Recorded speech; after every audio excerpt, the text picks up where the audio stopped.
Je m'appelle Byron. J'ai 28 ans et je travaille comme ingénieur logiciel à Boston. Toute ma vie, ma propre famille m'a clairement fait comprendre que je n'étais pas le bienvenu à leur rassemblement. Le rejet constant faisait mal, mais j'ai appris à construire des murs. Maintenant, alors que je planifie mon mariage avec ma petite amie de longue date, Rachel, j'ai pris une décision qui semble à la fois libératrice et douloureuse. Ils ne seront pas invités.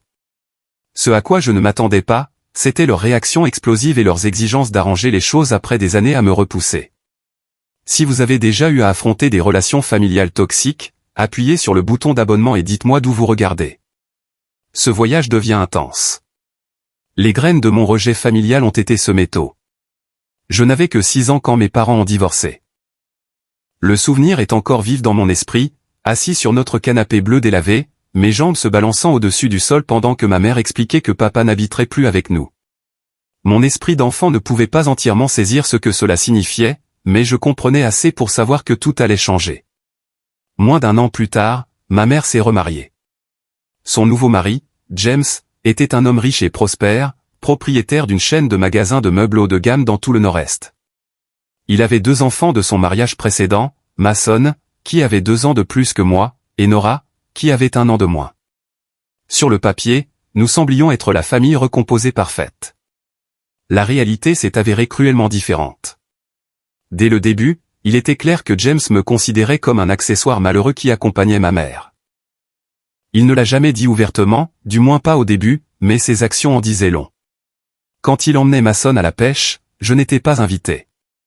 Quand il aidait Nora avec ses devoirs, il me disait de me débrouiller seul parce que je devais apprendre l'indépendance. Je me souviens à quel point j'ai essayé pendant ces premières années. Je voulais si désespérément être accepté dans cette nouvelle unité familiale. Je gardais ma chambre impeccable. Je proposais d'aider à faire la vaisselle après le dîner. J'ai même fait semblant de m'intéresser au football parce que James et Mason étaient obsédés par les Patriots. Rien n'a fonctionné. James maintenait une distinction claire entre ses vrais enfants et moi. Mason a rapidement compris cette dynamique et a commencé à me traiter comme un invité indésirable. Il cassait accidentellement mes jouets et me reprochait de les laisser traîner. Il mangeait les collations que ma mère préparait spécialement pour mon déjeuner. De petites cruautés, mais elles s'additionnaient. Nora était différente. Elle ne participait pas activement à l'exclusion, mais elle savait qu'il valait mieux ne pas former d'alliance avec moi. Elle gardait ses distances, comprenant clairement la hiérarchie familiale. Ce qui faisait le plus mal, c'était de voir ma mère changer.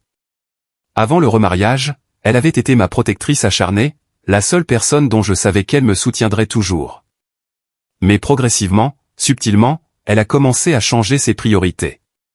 Lorsque des conflits éclataient entre les enfants de James et moi, elle prenait de plus en plus leur parti ou restait silencieuse. C'était comme si elle craignait plus de faire des vagues avec son nouveau mari que de défendre son propre fils. Mon 10e anniversaire a été un tournant. Je l'attendais avec impatience depuis des semaines, laissant entendre que j'avais vu un nouveau vélo au centre commercial. Le jour est arrivé et nous avons eu une petite célébration précipitée avant que James n'emmène la famille au match de basket de Mason. Ma mère s'est excusée mais a dit que nous nous rattraperions plus tard. Nous ne l'avons jamais fait. 2 semaines plus tard, la fête d'anniversaire de Mason était une affaire somptueuse dans un parc aquatique intérieur avec 15 de ses amis. 1 mois après, la célébration de Nora était tout aussi fastueuse. J'ai appris une leçon précieuse cette année-là, j'étais seul. Je me suis plongé dans mes études et mes livres, trouvant des compagnons dans des personnages qui ne pouvaient pas me rejeter. Je construisais des forts avec des oreillers et des couvertures dans ma chambre et je lisais tard dans la nuit, créant mon propre monde où j'avais le contrôle et où j'avais ma place. Mon père biologique vivait à l'autre bout du pays, en Californie. Il appelait occasionnellement pour les anniversaires et Noël, envoyait des cartes avec des billets de $20 glissés à l'intérieur, mais il avait une nouvelle famille lui aussi. Ces gestes d'affection obligatoires étaient trop rares et distants pour combler le vide grandissant dans ma vie. Au moment d'entrer au collège, j'avais construit une forteresse émotionnelle prudente autour de moi. Je suis devenu le gamin silencieux qui excellait en classe mais restait dans son coin. Les professeurs commentaient souvent ma maturité, ne réalisant pas qu'elle était née de la nécessité plutôt que d'un développement naturel. J'ai appris à avoir très peu besoin des autres. C'était plus sûr comme ça. À la maison, je suis devenu presque invisible. Je me glissais par la porte de côté après l'école, prenais une collation dans la cuisine et me retirais dans ma chambre pour faire mes devoirs. Les dîners étaient des exercices de silence où j'écoutais Mason parler de sport, Nora discuter de son récital de danse, et James menait la conversation avec des histoires sur ses affaires. Ma mère me demandait parfois des nouvelles de l'école, mais mes brèves réponses satisfaisaient son obligation de reconnaître ma présence. Les vacances étaient particulièrement difficiles. La famille élargie venait en visite, et le contraste entre la façon dont ils traitaient les enfants de James et moi était saisissant. Les cadeaux de Noël pour Mason et Nora s'empilaient sous le sapin tandis que je recevais des articles pratiques comme des chaussettes ou des fournitures scolaires. Les photos de famille étaient arrangées avec moi maladroitement positionnées en périphérie, comme si le photographe ne savait pas trop où me placer dans le cadre, car en vérité, je n'avais pas ma place du tout. Le lycée aurait dû être une période de découverte de soi et d'exploration sociale. Pour moi, c'est devenu une période d'exclusion de plus en plus douloureuse de ma famille, contrastant avec le premier goût de reconnaissance pour mes capacités en dehors de la maison. Je me suis jeté dans les études avec une intensité qui a surpris même mes professeurs. Il ne s'agissait pas seulement d'apprendre. Il s'agissait de me prouver ma valeur, à défaut de la prouver à quelqu'un d'autre. Les mathématiques et les sciences me venaient naturellement, et je me suis rapidement hissé au sommet de ma classe. Mes bulletins étaient remplis de A+, mais ils ne suscitaient aucune des célébrations que le C+ de Mason en algèbre ou le BE de Nora en anglais provoquait. La différence frappante dans la façon dont nos réussites étaient traitées est devenue douloureusement claire pendant ma deuxième année de lycée. Mason avait réussi à marquer le panier de la victoire dans un match de basket régional, un moment indéniablement excitant pour lui. Pendant des semaines après, James a raconté l'histoire à quiconque voulait bien l'écouter. Une photo encadrée de Mason tenant le trophée a été accrochée dans le salon. Pendant ce temps, lorsque j'ai remporté la première place au concours scientifique de l'État avec un projet sur l'efficacité algorithmique, personne de ma famille n'a pris la peine d'assister à la cérémonie. Je me souviens encore de me tenir sur cette scène, scrutant le public à la recherche d'un visage familier et n'en trouvant aucun. Mon professeur de chimie, le docteur Wallace Peterson, semblait comprendre ce qui se passait. Après la cérémonie, il a posé une main sur mon épaule. « C'était un travail exceptionnel, Byron », a-t-il dit. « Tu as un vrai don pour la pensée computationnelle. As-tu envisagé un avenir en informatique ?» Le docteur Peterson est devenu le mentor dont j'avais si désespérément besoin. Il m'a prêté des livres sur la programmation, et resté après l'école pour m'apprendre les langages de codage, et surtout, il m'a vu non pas comme un inconvénient ou une pensée après coup, mais comme un jeune homme avec du potentiel. Sous sa direction, j'ai commencé à développer les compétences qui allaient finalement façonner ma carrière. Pendant ma troisième année, j'ai trouvé un travail à temps partiel à la bibliothèque locale. La bibliothécaire en chef, Madame Adler, était une femme aimable qui appréciait mes compétences organisationnelles et mon efficacité tranquille. La bibliothèque est devenue un sanctuaire, un endroit où j'étais apprécié et où je pouvais économiser de l'argent pour l'université. Chaque dollar que je gagnais allait sur un compte d'épargne. J'étais déterminé à tracer ma propre voie, pleinement conscient que je ne pouvais pas compter sur le soutien familial. Au fil de mes années de lycée, l'exclusion des événements familiaux est devenue plus manifeste. Il y avait des barbecues d'été dont on ne m'informait pas jusqu'à ce que je descende pour trouver la maison vide. Il y avait des voyages de fin de semaine pour rendre visite aux parents de James où j'étais laissé derrière parce qu'il n'y avait pas assez de place dans la voiture. Quand j'ai eu 16 ans, James ne faisait même plus semblant. Avant un rassemblement de Thanksgiving chez sa sœur, il m'a simplement dit « Ce serait mieux si tu ne venais pas. Les choses sont juste plus faciles comme ça. » Ma mère se tenait à côté de lui quand il a dit ça. Elle a regardé le sol, son silence confirmant sa complicité. Ce soir-là, j'ai mangé un dîner de dinde au micro-ondes seul dans ma chambre en parcourant les publications sur les réseaux sociaux de ma famille souriant autour d'une table somptueuse. C'est à peu près à cette époque que j'ai noué ce qui allait devenir l'amitié la plus importante de ma jeune vie. Benjamin Turner était assis à côté de moi en cours de physique avancée. Bruyant là où j'étais silencieux, extraverti là où j'étais réservé. Nous semblions être des amis improbables, mais Benjamin avait une perspicacité qui voyait à travers mes murs soigneusement construits. « Tu ne parles jamais de ta famille », a-t-il noté un jour alors que nous travaillions ensemble sur un projet de laboratoire. « La mienne me rend fou, mais dans le bon sens. Tu veux venir dîner vendredi ? Ma mère fait des lasagnes incroyables. » Ce dîner du vendredi a tout changé pour moi. La maison des Turner n'était pas particulièrement grande ou chic, mais elle dégageait de la chaleur. Les parents de Benjamin m'ont posé des questions sur mes centres d'intérêt et ont réellement écouté les réponses. Ses jeunes sœurs se chamaillaient de bonne humeur à table. Monsieur Turner racontait de terribles blagues de papa qui faisaient grogner tout le monde. C'était chaotique et bruyant et absolument merveilleux. Je suis devenu un habitué de la maison des Turner. Ils m'incluaient dans les soirées de jeux de société en famille, les pique-niques d'été, et même leurs voyages de camping annuels. Madame Turner envoyait parfois Benjamin à l'école avec des biscuits faits maison supplémentaires juste pour moi. Monsieur Turner m'a appris à changer l'huile d'une voiture et à réparer un robinet qui fuit, des compétences pratiques que James n'avait jamais pris la peine de partager. Grâce aux Turner, j'ai eu un aperçu de ce que la famille pouvait et devait être. C'était à la fois curatif et déchirant, curatif d'être inclus, déchirant de réaliser ce qui m'avait manqué tout ce temps. Le contraste entre mes deux mondes a atteint son apogée lors de la remise des diplômes du lycée. Alors que je faisais la queue avec mes camarades de classe dans nos toges et mortiers bleus, j'ai regardé dans le public. Au 4e rang se trouvaient ma mère et James, qui étaient venus par obligation plutôt que par fierté. Ils sont partis immédiatement après la cérémonie, ne prenant pas la peine de rester pour la réception.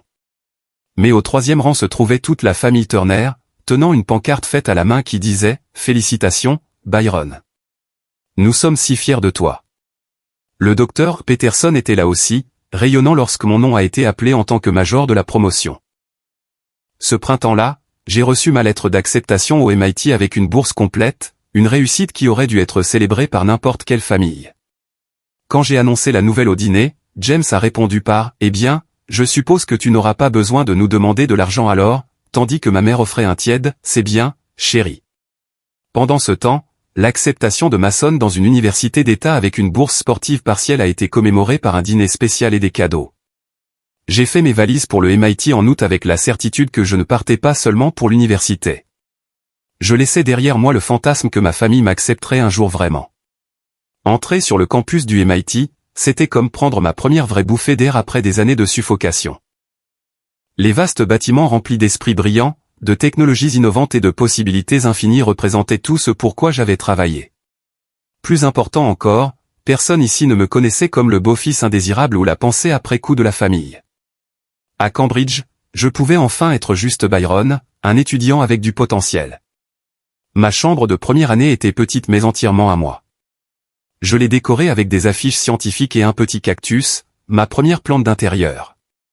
Mon colocataire Derek était un étudiant en physique de Seattle avec un enthousiasme contagieux pour la mécanique quantique. Contrairement à ma famille, il voulait vraiment entendre mes pensées et mes idées. Nous restions éveillés tard pour débattre de concepts théoriques, partager des collations et construire une amitié qui venait facilement, sans la peur constante du rejet. Le MIT était stimulant de toutes les bonnes manières.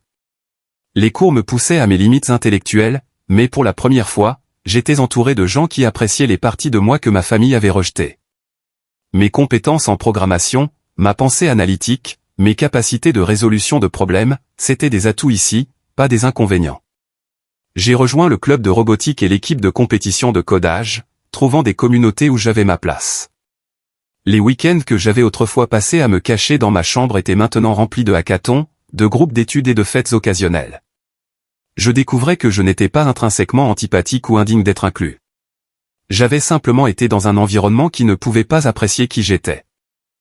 Pendant ma 2e année, j'ai suivi un cours d'algorithmes avancés avec le professeur Robert Harris, un informaticien de renom avec une barbe touffue et des yeux bienveillants. Il a rapidement remarqué mon travail.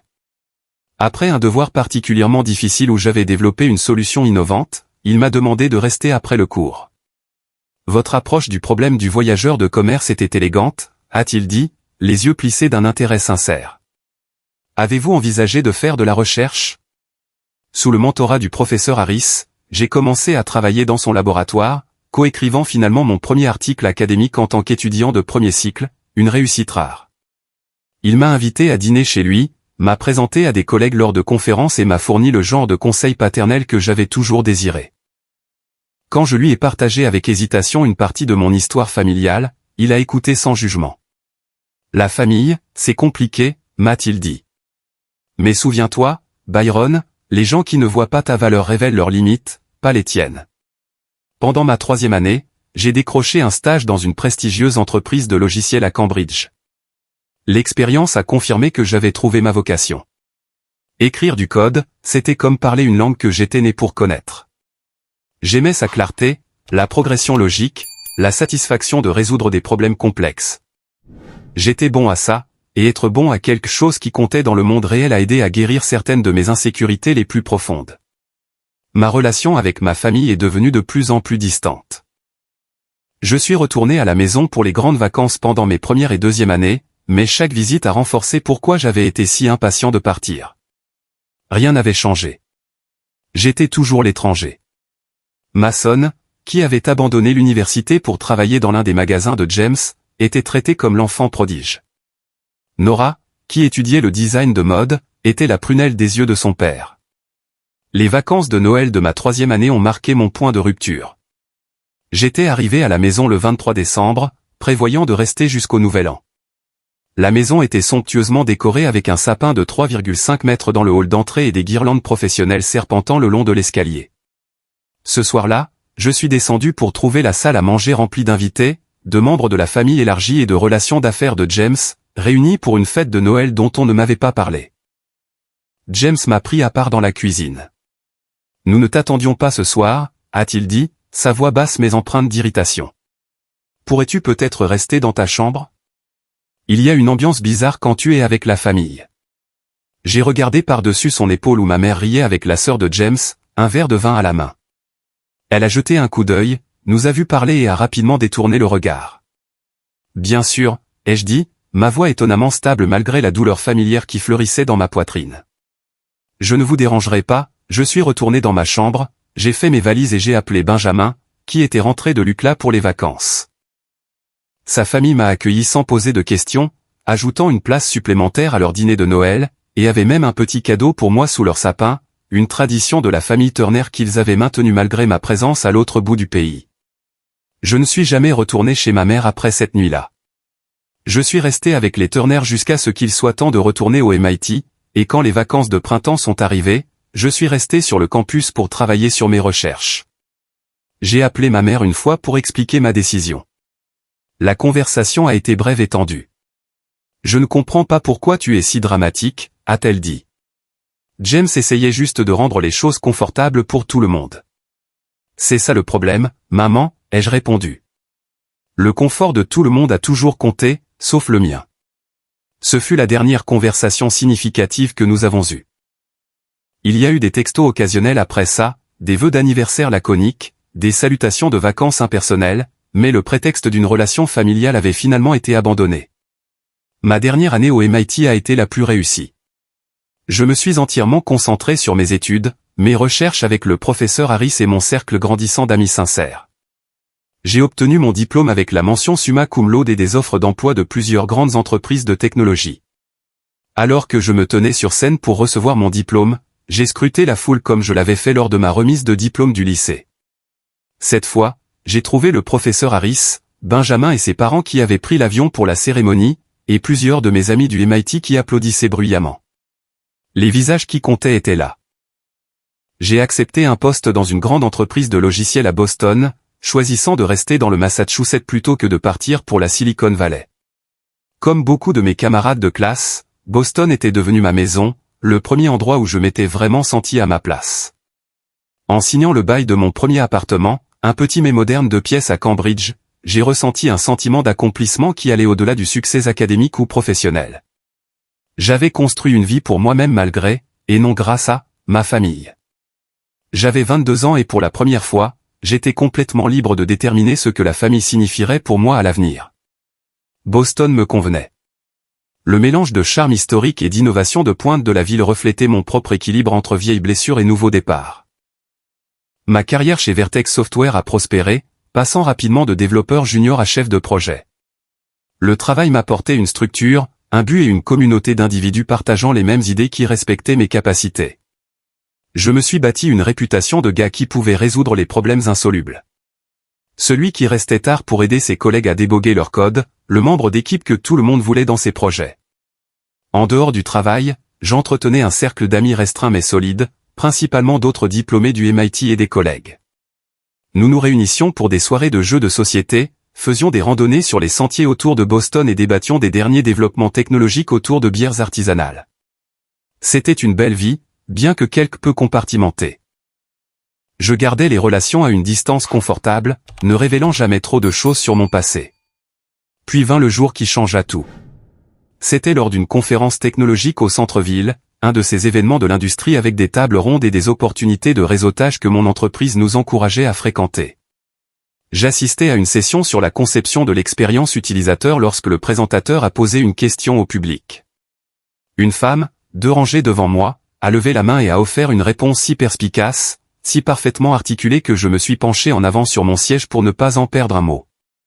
Son badge indiquait « Rachel Winters, responsable du design UX ». Elle avait des cheveux au burn attachés en une queue de cheval pratique, des lunettes qui glissaient constamment sur son nez pendant qu'elle parlait, et une confiance qui n'était pas ostentatoire mais profonde. Quand la session s'est terminée, je me suis frayé un chemin à travers la foule pour me présenter. C'était un point brillant que vous avez soulevé sur la cartographie émotionnelle et la conception d'interface, ai-je dit, grimaçant immédiatement à quel point cela sonnait répété. Elle a souri, repoussant ses lunettes glissantes. Merci. Je mène cette bataille dans mon entreprise depuis des mois. Parfois, j'ai l'impression de parler une autre langue. Je sais exactement ce que vous voulez dire, ai-je répondu. Et d'une manière ou d'une autre, nous avons fini par parler pendant la session suivante et jusqu'à la pause déjeuner. Rachel travaillait pour une entreprise de logiciels concurrente, concevant les interfaces qui rendaient les programmes complexes accessibles à l'utilisateur moyen. Là où je construisais les os du logiciel, elle lui donnait un visage que les gens pouvaient comprendre et avec lequel ils pouvaient se connecter. Nos perspectives professionnelles se complétaient parfaitement. Nous avons échangé nos cartes de visite pour une collaboration professionnelle, du moins c'est ce que nous avons tous les deux prétendu, mais je lui ai envoyé un email dès le lendemain avec une question sur l'interface utilisateur qui aurait pu facilement être répondue par n'importe qui dans ma propre équipe. Elle a répondu par une invitation à déjeuner pour en discuter correctement. Et c'est comme ça que nous avons commencé à sortir ensemble. Rachel ne ressemblait à personne que j'avais jamais rencontré. Elle abordait le monde avec l'œil d'une designer, voyant des possibilités d'amélioration partout, croyant que la plupart des problèmes pouvaient être résolus avec assez de pensée créative. Elle était drôle d'une manière discrète, laissant tomber des observations qui me faisaient rire des jours plus tard quand je m'en souvenais. Elle était gentille sans être une mauviette, fixant des limites quand c'était nécessaire, mais généreuse de son temps et de son attention. Pendant des mois, j'ai gardé nos conversations centrées sur le présent, nos emplois, nos passe-temps, nos endroits préférés à Boston. Elle parlait librement de sa famille très unie dans le Vermont, de ses années d'université à la Rhode Island School of Design, de son rêve de concevoir un jour des interfaces pour des logiciels éducatifs afin d'aider les enfants à apprendre. Je déviais les questions sur mon passé avec de vagues références à mon enfance dans le Connecticut et à mes études au MIT. 6 mois après le début de notre relation, alors que nous préparions le dîner ensemble dans mon appartement, elle m'a doucement interpellé. « Tu sais tout sur ma famille », a-t-elle dit, coupant des poivrons avec des mouvements précis. « Tu as entendu toutes mes histoires d'enfance embarrassantes, mais chaque fois que je te pose des questions sur la tienne, tu changes de sujet. Qu'est-ce que tu ne me dis pas, Byron ? » J'ai failli me couper en éminçant des oignons. La question flottait dans l'air entre nous, impossible à esquiver plus longtemps. Alors, je lui ai tout raconté. Le divorce, le remariage, James et ses enfants, l'exclusion systématique, les vacances passées seules, les réussites ignorées, le dernier Noël où je suis parti. Je m'attendais à de la pitié ou pire, ce regard d'inconfort que les gens ont quand vous en avez trop dit, trop tôt. Au lieu de cela, Rachel a posé son couteau, a fait le tour du comptoir et m'a entouré de ses bras par derrière alors que je continuais à couper des oignons, maintenant avec une vision floue. « Merci de me l'avoir dit », a-t-elle dit simplement. « Ça a dû être si solitaire pour toi. » Juste cette reconnaissance, sans jugement. Elle n'a pas essayé d'offrir des points positifs ou de suggérer que je tente de me réconcilier. Elle a juste validé ce que j'avais vécu et a fait de la place pour mes sentiments à ce sujet. À ce moment-là, j'ai su que j'étais en train de tomber amoureux d'elle. Au cours des mois suivants, Rachel m'a progressivement présenté à sa famille. D'abord, son frère Thomas, qui vivait à Boston et travaillait comme kinésithérapeute. Lui et moi nous sommes immédiatement entendus sur notre amour commun pour la randonnée et les mauvais films de science-fiction. Puis, un week-end dans le Vermont pour rencontrer ses parents, David et Margaret Winters. La maison des Winters était une ferme rénovée avec des meubles dépareillés et confortables, des murs tapissés de bibliothèques et de photos de famille partout. Ils m'ont accueilli avec une chaleur sincère qui allait au-delà de la politesse. David, un professeur d'histoire au lycée, m'a montré son atelier de menuiserie dans la grange.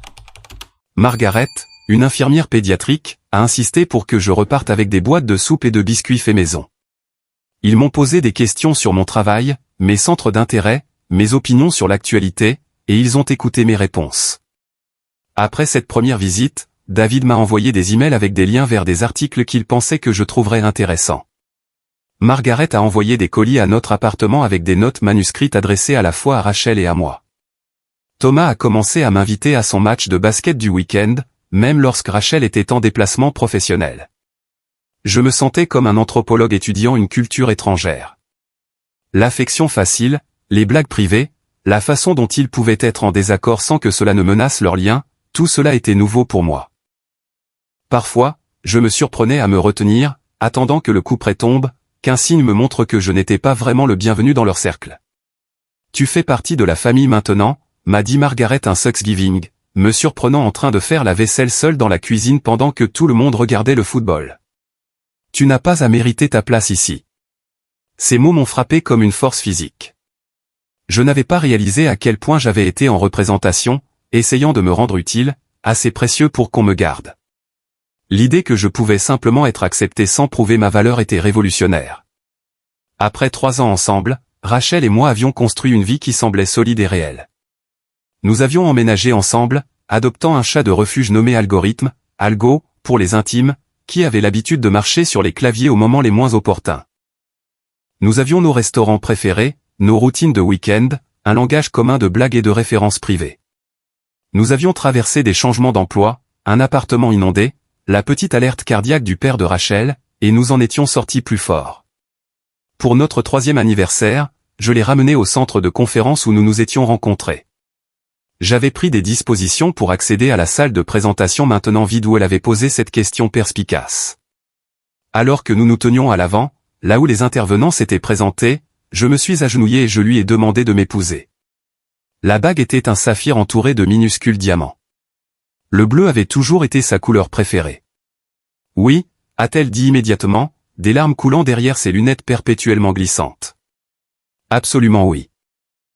Alors que nous commencions à planifier notre mariage pour le printemps suivant, la question que j'avais évitée devait enfin être abordée.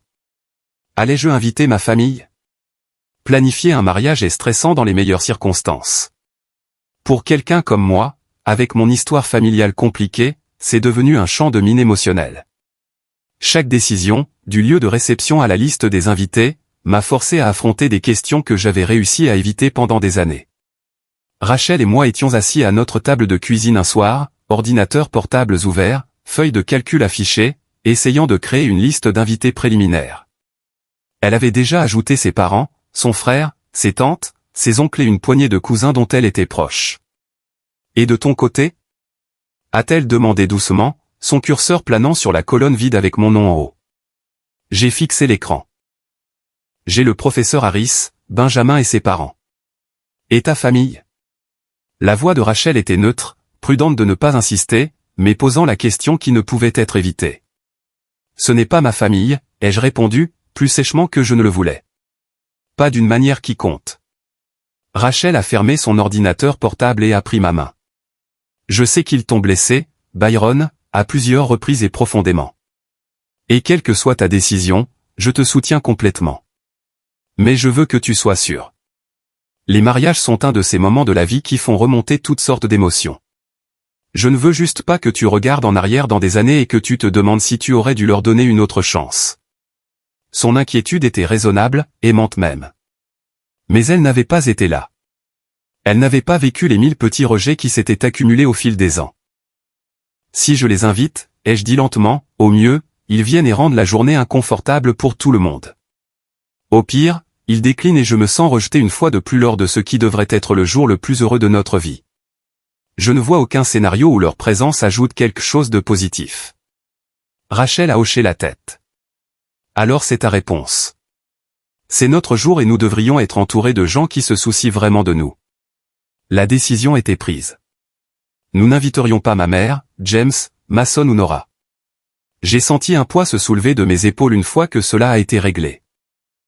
La planification de notre mariage a continué avec une nouvelle légèreté, choisir les fleurs, des arrangements simples d'hortensia bleue et de roses blanches, sélectionner un lieu, un entrepôt reconverti au centre-ville de Boston avec des briques apparentes et un charme industriel, goûter les gâteaux, le citron avec glaçage au beurre l'a emporté. 3 mois avant le mariage, j'ai reçu un texto d'un numéro que je ne reconnaissais pas, j'ai entendu parler de ton mariage par Case de Vertex. Félicitations, mec. C'était Mason. Mon demi-frère et moi n'avions absolument aucune connexion mutuelle, pour autant que je sache. Puis je me suis souvenu que Case, de mon bureau, était allé dans la même université d'État que Mason. Il devait être resté en contact via les réseaux sociaux ou des événements d'anciens élèves. Je n'ai pas répondu au texto. 2 jours plus tard, mon téléphone a sonné avec le numéro de ma mère. Je l'avais gardé dans mes contacts toutes ces années malgré notre communication minimale. Après un moment d'hésitation, j'ai répondu. Byron, c'est maman. Sa voix semblait plus vieille, plus hésitante que dans mes souvenirs. Salut, ai-je répondu, ne sachant que dire d'autre. J'entends dire que des félicitations s'imposent. Tu te maries. Oui, avec Rachel. En mai. Un silence gênant s'est étiré entre nous. Finalement, elle a continué, nous n'avons pas encore reçu d'invitation. Je suppose qu'elle s'est perdue dans le courrier. L'audace de cette supposition m'a coupé le souffle.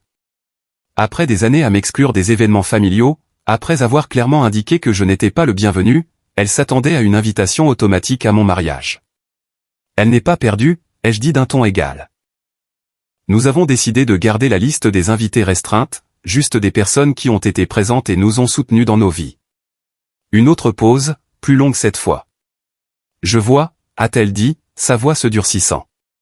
Alors, tu nous punis pour les erreurs du passé. C'est très mature, Byron. Je ne punis personne, ai-je répondu, luttant pour garder ma voix stable. Je choisis de partager un jour important avec des gens qui se soucient vraiment de moi. Des gens qui ont été là pour moi. Ce n'est pas ton cas, ni celui de James, ni de Mason et Nora. Nous sommes ta famille, a-t-elle insisté. Non, ai-je dit fermement. Vous êtes biologiquement liés à moi. Ce n'est pas la même chose. Tu dois arranger ça, Byron, a-t-elle dit, la colère maintenant évidente dans sa voix. Tu dois nous envoyer des invitations et arrêter ce comportement enfantin. James est très contrarié que sa famille soit traitée de cette façon. J'ai failli éclater de rire à ça. Sa famille. Je n'ai jamais fait partie de sa famille et nous le savons tous les deux. Je dois y aller maintenant. Byron. J'ai mis fin à l'appel, les mains tremblantes. Rachel m'a trouvé assis sur le bord de notre lit, fixant le mur. Ta mère ? A-t-elle demandé, s'asseyant à côté de moi. Apparemment, le téléphone arabe familial est actif. Elle est au courant du mariage et s'attend à être invitée. Rachel a passé son bras autour de mes épaules. Ça va ? Ça ira, ai-je dit, me penchant contre sa chaleur. Ça m'a juste pris par surprise. Je pensais que ce serait la fin de l'histoire. J'avais tort. Au cours de la semaine suivante, mon téléphone a constamment vibré de textos et d'appels. Mason a envoyé plusieurs messages, passant d'un ton faussement décontracté à ouvertement hostile. Sérieusement, mec, où sont nos invitations ? Maman est vraiment contrariée. Envoie juste les invitations. Tu as toujours été un petit con égoïste. Après tout ce que notre famille a fait pour toi. Nora, qui m'avait à peine adressé 10 mots pendant les années où nous vivions ensemble, avait soudain beaucoup à dire par texto. C'est tellement blessant pour maman. Comment peux-tu être si cruel ? James a payé pour ta nourriture, tes vêtements et ton éducation pendant des années, et c'est comme ça que tu le remercies. Tu as toujours joué la victime. Personne ne t'a exclu. Tu t'es exclu toi-même avec ton attitude. Puis sont venus les membres de la famille élargie. Des tantes à qui je n'avais pas parlé depuis une décennie. Des cousins que je ne reconnaîtrais pas si je les croisais dans la rue. Même la mère de James, une femme qui avait ostensiblement offert des cadeaux de Noël à Mason et Nora tout en me tendant des cartes cadeaux avec les étiquettes de prix encore dessus. Les messages portaient tous le même thème, j'étais ingrat. J'étais cruel. Je punissais de bonnes personnes qui n'avaient jamais fait qu'essayer de m'inclure dans leur famille. C'était du gaslighting à grande échelle. Chacune de ces personnes avait été témoin de mon exclusion systématique au fil des ans. Beaucoup y avaient activement participé. Pourtant, maintenant, ils réécrivaient l'histoire, se présentant comme les parties lésées et moi comme le méchant. La goutte d'eau qui a fait déborder le vase est arrivée un mardi matin. J'étais en pleine réunion importante avec un client lorsque mon assistante a frappé à la porte de la salle de conférence. « Je suis désolé de vous interrompre, mais il y a 2 personnes qui insistent pour vous voir. Elles disent qu'elles sont vos parents et que c'est une urgence. » Mon cœur s'est serré. Je me suis excusé auprès de la réunion et je suis allé à la réception où James et ma mère attendaient. James, les cheveux argentés maintenant, mais toujours imposant dans un costume cher, se tenait les bras croisés. Ma mère semblait plus petite que dans mes souvenirs, plus fragile, mais son expression était familière, ce mélange de déception et de désapprobation avec lequel j'avais grandi. « Qu'est-ce que vous faites ici ?» ai-je demandé, en gardant la voix basse. « Je suis en plein milieu d'une journée de travail. » « Nous n'aurions pas à venir sur ton lieu de travail si tu répondais aux appels téléphoniques, a dit James. « Ça a assez duré, a ajouté ma mère. Nous devons parler du mariage. » « Il n'y a rien à discuter, ai-je dit fermement. Rachel et moi avons pris notre décision. Vous n'êtes pas invité. »« Tu ne peux pas faire ça, a dit James, sa voix s'élevant. Nous sommes ta famille. » Plusieurs de mes collègues ont jeté un coup d'œil curieux. Ma réputation professionnelle, que j'avais mis tant d'efforts à construire, était en jeu, ce n'est pas l'endroit, ai-je dit. S'il vous plaît, partez avant que la sécurité n'ait à vous escorter dehors. Nous ne partirons pas tant que tu n'auras pas accepté d'être raisonnable, a insisté ma mère. Si tu ne nous invites pas, on viendra quand même. Tu ne peux pas nous interdire l'accès à un lieu public. Cette menace de s'incruster à mon mariage, de gâcher ce qui devrait être un jour joyeux pour Rachel et moi, a été la confirmation finale que j'avais pris la bonne décision. Ces gens ne se souciaient pas de mon bonheur. Ils se souciaient des apparences, de leur propre sentiment de droit, du maintien de la fiction d'une famille heureuse. Si vous essayez d'assister sans y être invité, ai-je dit, ma voix froide et claire, vous serez expulsé. Maintenant, s'il vous plaît, partez. Cette conversation est terminée. Je me suis retourné et je suis parti, retournant à ma réunion avec autant de sang-froid que je pouvais en rassembler. Ce soir-là, alors que Rachel et moi discutions de l'incident, j'ai pris une décision. Je dois m'assurer qu'ils ne peuvent pas perturber notre journée, ai-je dit. Mais je ne sais pas comment gérer ça. Rachel a serré ma main. J'ai peut-être une solution. Ma cousine Lorraine est avocate en droit de la famille. Laisse-moi l'appeler. La confrontation sur mon lieu de travail m'a laissé ébranlé.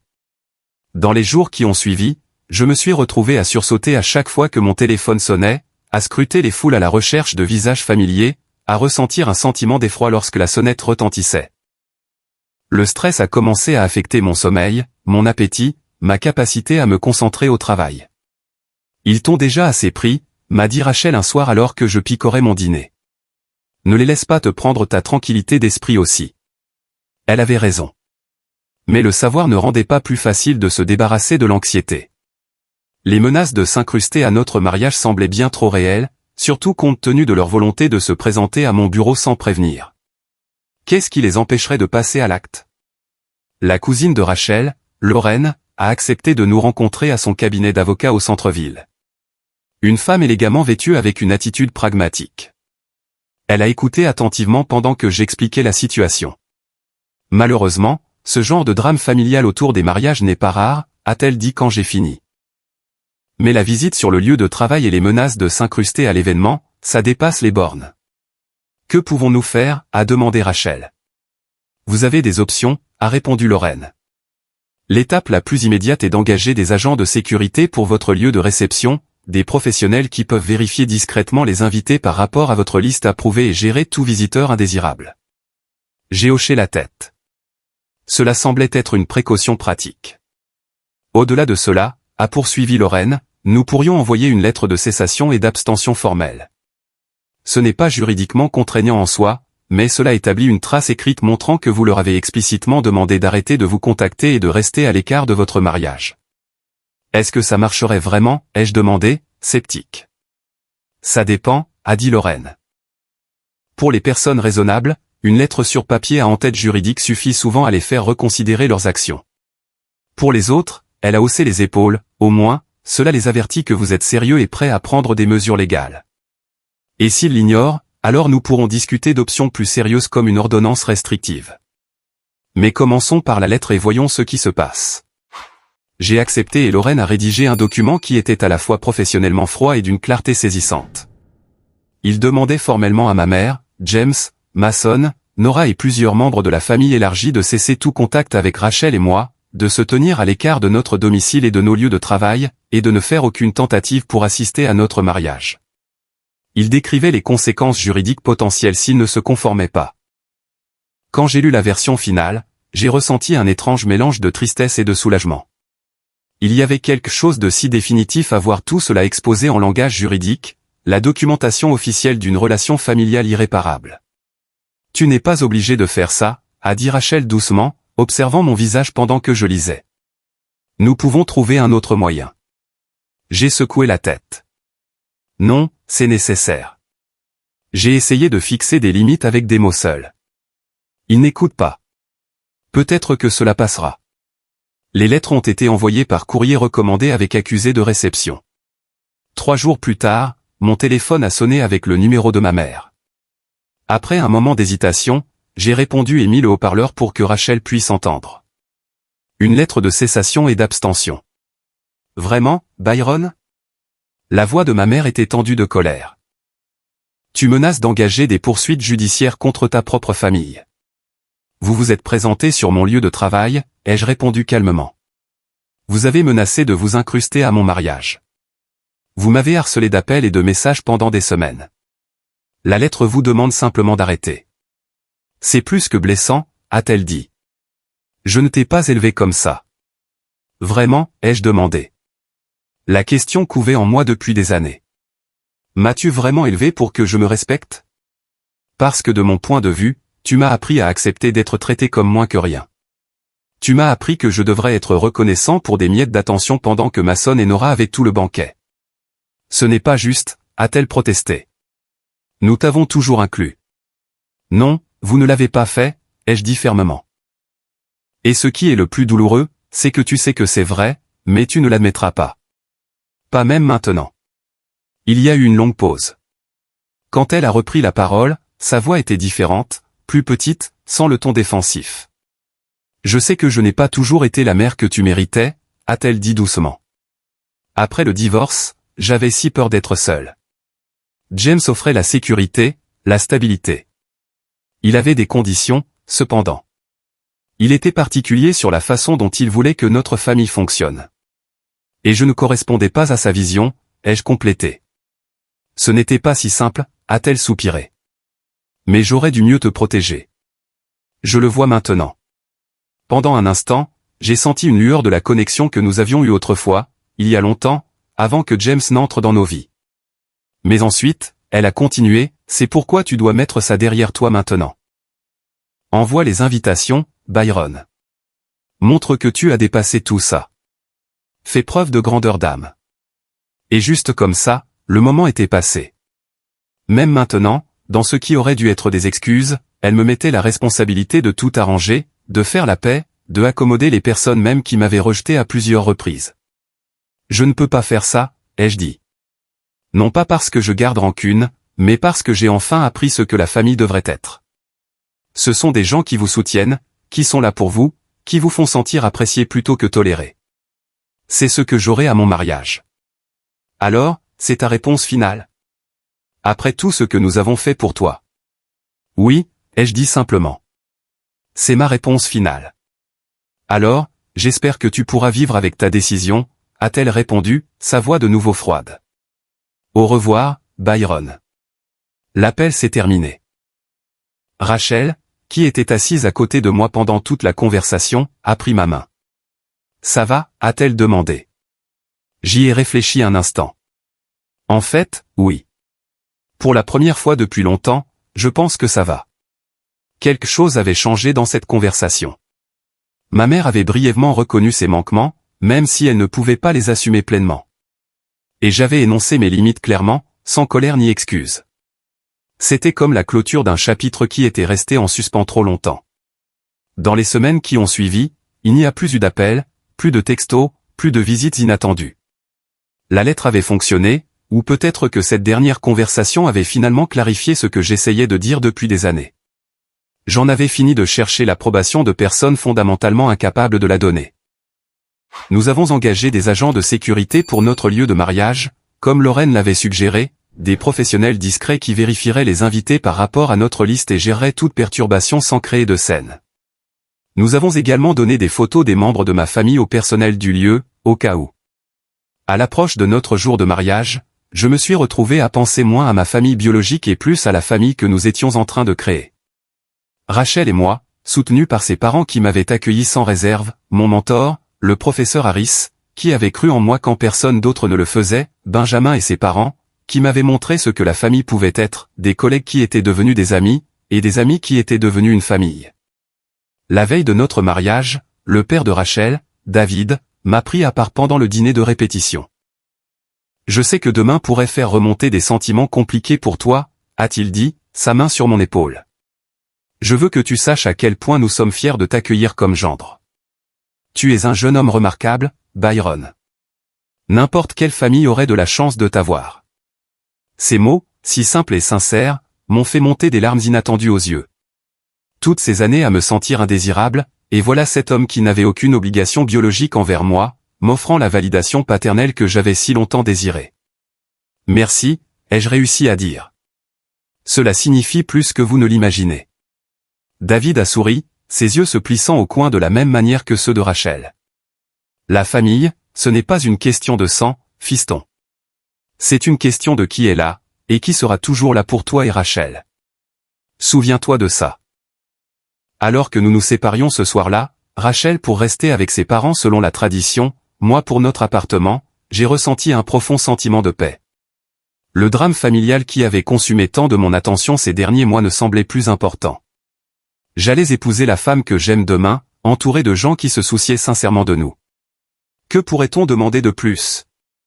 Le matin de mon mariage s'est levé, clair et lumineux, un de ces jours de printemps parfaits qui semblaient conçus spécifiquement pour les nouveaux départs.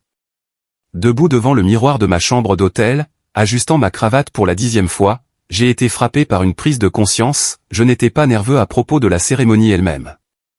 J'étais impatient d'épouser Rachel, de déclarer publiquement notre engagement l'un envers l'autre. Ce qui me rendait agité, c'était l'inquiétude persistante concernant les invités indésirables, une scène qui gâcherait notre journée parfaite. Benjamin a frappé à ma porte à 9h30 précise, pile à l'heure. Mon plus vieil ami était tiré à 4 épingles dans son costume de témoin, ses cheveux habituellement rebelles domptés pour l'occasion. « Prêt pour ça ?» a-t-il demandé, souriant en entrant. « Plus que prêt », ai-je répondu honnêtement. « Les rapports de la sécurité du mariage indiquent que tout est calme », a-t-il dit, à moitié en plaisantant. Benjamin s'était auto-proclamé mon gardien personnel tout au long de la planification, protégeant farouchement mon bonheur en ce jour. Périmètre sécurisé. Opération mariage, c'est parti, ai-je ri, sentant une partie de la tension quitter mes épaules. Merci de me soutenir. Pas seulement aujourd'hui, mais toujours. C'est ce que fait la famille, a répondu simplement Benjamin, me tapant sur l'épaule. Maintenant, allons te marier. Le lieu était encore plus beau que je ne l'avais imaginé. L'entrepôt reconverti avait été transformé avec des guirlandes de lumière douce, des arrangements de fleurs bleues et blanches, et des tables dressées avec une élégante simplicité. À travers les hautes fenêtres, la ligne d'horizon de Boston offrait une toile de fond spectaculaire. Je me tenais à l'avant de la salle, Benjamin à mes côtés, regardant les invités remplir les rangées de chaises. Le professeur Harris était assis au premier rang, rayonnant de fierté. Les Turner saluaient avec enthousiasme depuis le 3e rang. La famille élargie de Rachel, tante, oncle, cousin que j'apprenais encore à distinguer, occupait une grande section à droite. Des collègues et des amis que nous nous étions fait ensemble remplissaient le reste. Il n'y avait pas de siège vide là où ma famille aurait dû être. Nous avions soigneusement planifié le placement pour éviter tout vide évident. Pourtant, je n'ai pas pu m'empêcher de ressentir un pincement momentané en scrutant la foule.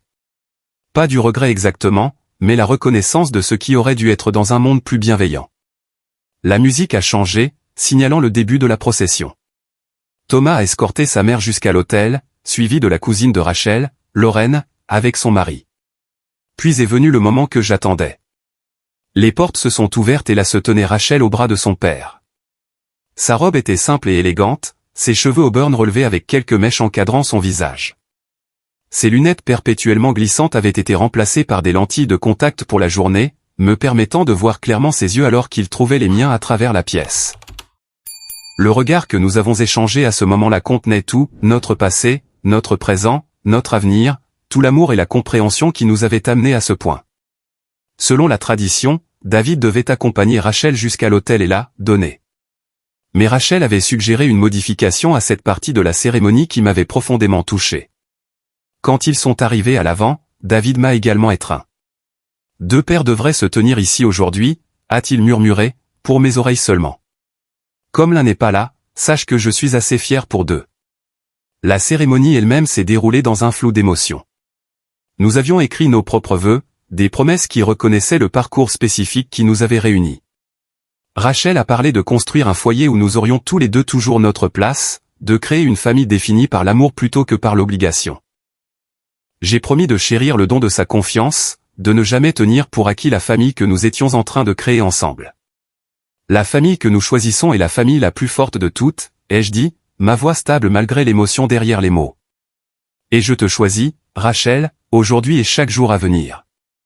Lorsque l'officiant nous a déclarés mari et femme, la salle a éclaté en applaudissements. Alors que nous nous tournions pour faire face à nos invités en tant que couple marié, je n'ai vu que de la joie sincère sur les visages devant nous. Pas de drame familial, pas de confrontations indésirables, juste une pure célébration de la part de personnes qui nous souhaitaient vraiment du bien. La réception qui a suivi a été tout ce que nous avions espéré. De la bonne nourriture, des toasts sincères, de la danse qui a duré jusque tard dans la nuit. Le discours de témoin de Benjamin a fait alternativement rire et essuyer des larmes à tout le monde. Le professeur Harris a levé un toast à « l'étudiant le plus brillant que j'ai jamais eu », qui a maintenant pris la décision la plus intelligente de sa vie. Margaret et David m'ont officiellement accueilli dans leur famille avec des mots qui ont clairement montré que j'y avais toujours appartenu. Alors que Rachel et moi nous balancions ensemble pendant notre première danse, elle a murmuré « Des regrets concernant la liste des invités ?» J'ai secoué la tête. Aucun. C'est parfait. Tous ceux qui devraient être ici sont ici. Elle a souri, posant sa tête contre mon épaule. C'est ce qui compte. Plus tard, alors que la fête continuait autour de nous, je suis sorti un instant pour une réflexion tranquille. L'air de la nuit était frais, les lumières de la ville scintillant contre le ciel qui s'assombrissait. J'ai pensé au long et parfois douloureux voyage qui avait mené à ce moment. L'exclusion que j'avais subie de ma famille biologique avait laissé de profondes blessures. Pendant des années, j'avais porté le poids de leur rejet, le laissant façonner la façon dont je me voyais et ma place dans le monde. Mais debout ici maintenant, le jour de mon mariage, entouré de gens qui avaient choisi de m'aimer, j'ai réalisé quelque chose de profond. Ce rejet avait été le reflet de leurs limites, pas de ma valeur. En perdant la famille dans laquelle j'étais né, j'avais été forcé de chercher des liens ailleurs. Cette recherche m'avait mené au Turner, au professeur Harris, à des amis qui m'appréciaient pour exactement qui j'étais. Elle m'avait finalement mené à Rachel et à la famille Winters qui m'avaient montré ce que signifie l'acceptation inconditionnelle. Plus important encore, le voyage m'avait appris à me valoriser, à reconnaître que je mérite d'être traité avec respect et gentillesse, pas comme une pensée après coup ou un inconvénient. L'année qui a suivi notre mariage a apporté encore plus de joie lorsque Rachel et moi avons accueilli notre fils, David James Winter Harris. Nous avons choisi d'honorer à la fois son père et mon mentor dans son nom, les deux hommes qui m'avaient montré ce que la paternité devrait être. En tenant mon fils pour la première fois, j'ai fait une promesse silencieuse, il ne remettrait jamais en question sa place dans notre famille. Il saurait toujours qu'il était désiré, apprécié et aimé exactement tel qu'il était. Être père a approfondi ma compréhension de ce que la famille signifie vraiment. Ce n'est pas une question d'ADN partagé ou de relations juridiques. C'est une question d'être là, constamment. C'est une question de célébrer les victoires, grandes et petites. C'est une question de créer un espace où chacun se sent vu et entendu. C'est une question d'amour qui ne tient pas les comptes et qui ne vient pas avec des conditions.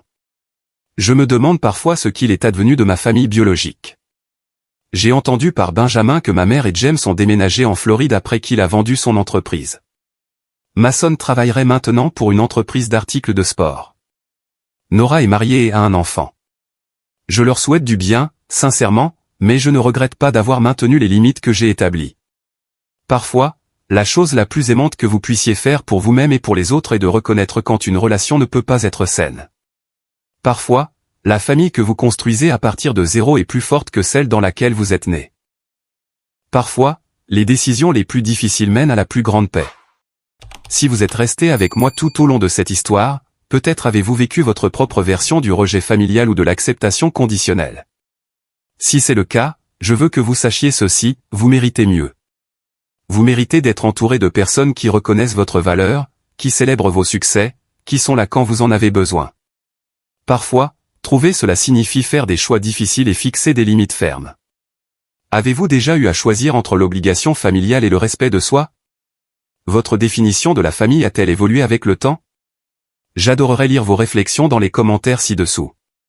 Votre histoire pourrait aider quelqu'un d'autre qui est aux prises avec des problèmes similaires. Et si cela a résonné en vous, veuillez appuyer sur le bouton j'aime et vous abonner à la chaîne pour plus d'histoires de la vie réelle. Partager ces expériences nous aide tous à nous sentir un peu moins seuls dans nos parcours. Merci d'avoir écouté et souvenez-vous, la famille qui compte le plus est celle qui vous traite comme si vous comptiez.